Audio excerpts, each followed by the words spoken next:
are actually pointing towards the need for SIR. So second question is arrangements, what arrangements you've made for the vulnerable groups? Because a lot of people are asking senior citizens, migrants, marginalized. So if you can focus on that, sir. Okay. 163. Sir, Shriparna from the Hindu newspaper. Sir, during door-to-door survey and enumeration, how many Nepali, Bangladeshi and Myanmarese nationals were found by BLOs? Does the Election Commission have any figures? 80. I'm coming, sir. We have enough time, sir. 80. Ganesh Kumar ji, how are you? I think you are well. This is Sandeep Swarnakar from Bartaman newspaper. It's a West Bengal, one of the largest newspaper. मेरा question ये है कि बिहार के बाद बंगाल में कब SIR शुरू हो रहा है? 164.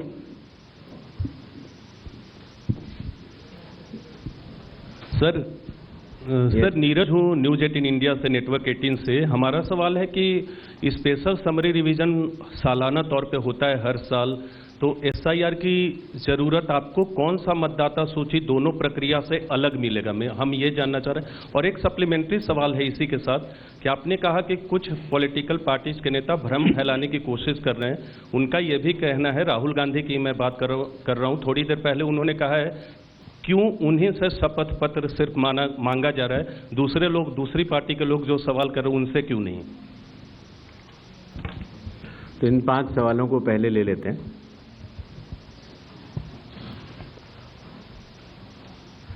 हमारे सारे मीडिया बंधुओं के माध्यम से मैं देश के मतदाताओं को ये बतलाना चाहता हूं कि जब भी मतदाता सूची का रिवीजन होता है तो उसकी प्रक्रिया वही होती है जो मैंने आपको अभी शुरू में बताई। अर्थात सबसे पहले बूथ लेवल ऑफिसर्स और BLAs, राजनीतिक दलों के BLAs मिलकर एक ड्राफ्ट तैयार करते हैं और उसके बाद सभी राजनीतिक दलों को और उसी असेंबली कॉन्स्टिट्यूएंसी के मतदाताओं को यह अधिकार होता है कि वो उसमें त्रुटियां सुधारने के लिए आवेदन कर सकें। आवेदन 3 तरह के हो सकते हैं, या तो किसी का नाम छूट गया हो तो फॉर्म 6 होता है, या किसी का नाम गलत जुड़ गया हो या किसी और को जुड़वाना हो तो फॉर्म 7 होता है, और या कई बार उसमें विवरण गलत हो जाए, आपकी नाम की स्पेलिंग गलत हो जाए, फोटो गलत हो जाए, एड्रेस गलत हो जाए तो फॉर्म 8 होता है। तो ये क्लेम्स एंड ऑब्जेक्शंस का जो पीरियड होता है ये बहुत महत्वपूर्ण होता है और इसमें सभी राजनीतिक दलों की भागीदारी और मतदाताओं की भागीदारी भी आवश्यक होती है। जब ये सारे क्लेम्स एंड ऑब्जेक्शंस आ जाते हैं तो उसके बाद जो उस इलाके का SDM होता है, जिसको कई जगहों पर इलेक्टोरल रजिस्ट्रेशन ऑफिसर भी बोलते हैं, जो कि स्टेट गवर्नमेंट का एक अधिकारी होता है, वो उस पर एक निर्णय लेता है और निर्णय करने के बाद एक अंतिम सूची का प्रकाशन करता है। ये प्रक्रिया मैं आपके माध्यम से सभी मतदाताओं को बताना चाहता हूं, जिससे कि उन्हें भी सनद रहे कि पूरी प्रक्रिया होती क्या है। तो एक बार जब SDM की तरफ से अंतिम सूची प्रकाशित कर दी जाती है, और याद रहे कि प्रारूप अर्थात ड्राफ्ट सूची भी पॉलिटिकल पार्टी से शेयर की जाती है और अंतिम सूची भी पॉलिटिकल पार्टी से शेयर की जाती है, और आजकल चूंकि तकनीकी का जमाना है तो वेबसाइट पर भी इलेक्शन कमीशन की अवेलेबल होती है। इसके बाद भी अगर कोई भी त्रुटि रह जाए तो उस जिले के DM के पास एक अपील होती है, और अगर DM से भी उस त्रुटि का समाधान न निकले तो उसके ऊपर उस प्रदेश के चीफ इलेक्टोरल ऑफिसर के पास एक अपील होती है। जो अंतिम सूची प्रकाशित हो जाती है उसके ऊपर हो जाते हैं चुनाव। जब चुनाव होते हैं तो पॉलिटिकल पार्टीज अपने कैंडिडेट्स को खड़ा करती हैं और उन कैंडिडेट्स को ये सूची एक बार फिर दे दी जाती है कि इस सूची के ऊपर मतदान होगा, और ये सूची मतदान केंद्रवार दी जाती है। इस प्रक्रिया के बाद जब चुनावी मतदान होता है तो मतदान केंद्र के अंदर हर प्रत्याशी को यह अधिकार होता है कि वो पोलिंग एजेंट्स को नामित करे, और वही सूची पोलिंग एजेंट्स के पास भी होती है।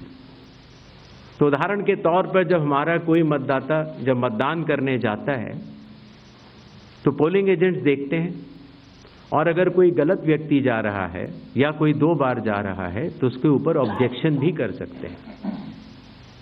मतदान प्रक्रिया समाप्त होने के बाद मतगणना होती है, और मतगणना के बाद रिटर्निंग ऑफिसर रिजल्ट्स डिक्लेयर कर देते हैं। ये एक डिसेंट्रलाइज्ड कंस्ट्रक्ट है। संविधान के अनुसार ये पूरी जिम्मेदारी चुनाव आयोग की है,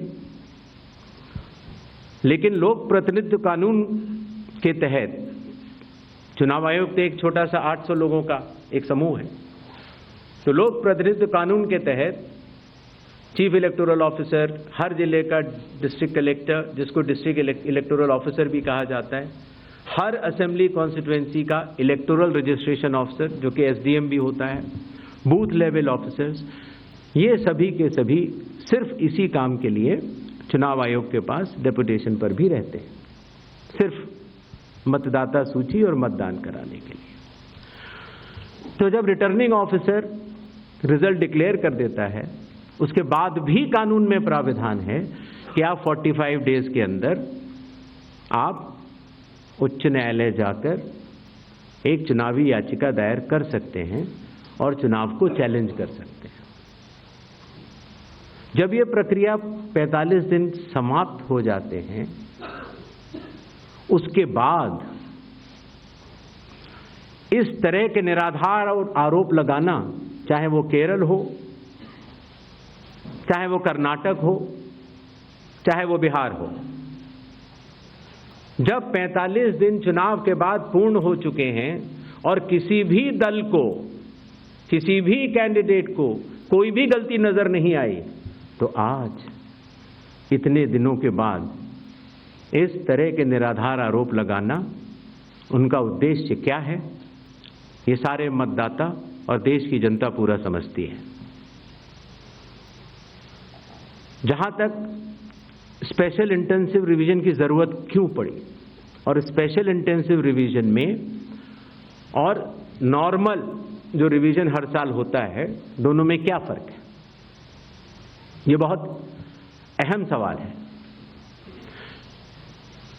पिछले 20 सालों में हर साल रिवीजन होता रहा, और जो एनुअल रिवीजन होता है उसमें साधारण तौर से एब्सेंटी, शिफ्टेड और एक जिसे कहते हैं कि एक रैंडम तरीके से उसका रिवीजन कर लिया जाता है।